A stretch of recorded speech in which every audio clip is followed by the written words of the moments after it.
everybody, it's BJ, and I am working on a little box mold right now using silicone, and I thought of another tip to pass on to you guys.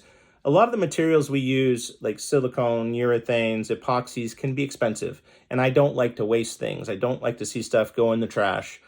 And in general, when we're mixing, we always end up with a little extra left in the bottom of the jar or the mixing bowl.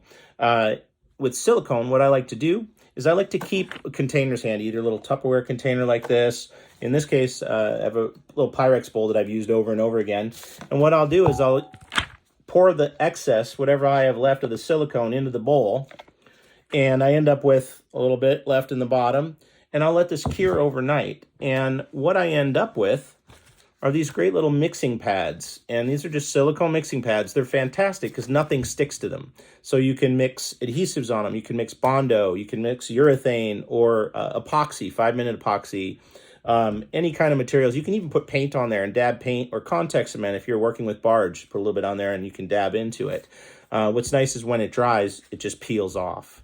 And these are really easy to clean. They're super handy.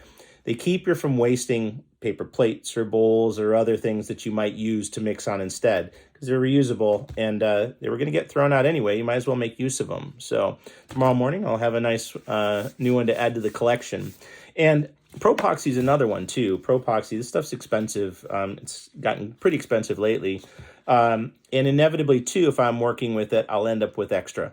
Well, what I'll do is I'll use that extra and I'll roll a little ball like this. And what I do after these cures, I throw them in a little jar and I use them for eyeballs. So even if it's a little tiny bit like that one or a larger one like this, I end up with a collection of all these different sized round spheres, and I can use them for different things. But primarily I use them for eyeballs. I'll drill a hole in the back, put a screw in them, and paint them black. And they're great. I mean, if I'm in a pinch and I need something quick and I need to turn something into a character, I've got a whole cup full of eyeballs of different sizes. So that's it. That's my tip for today. Try not to waste, and let's keep the money in our pockets rather than going in the garbage. So happy puppeting, and I'll see you guys again soon.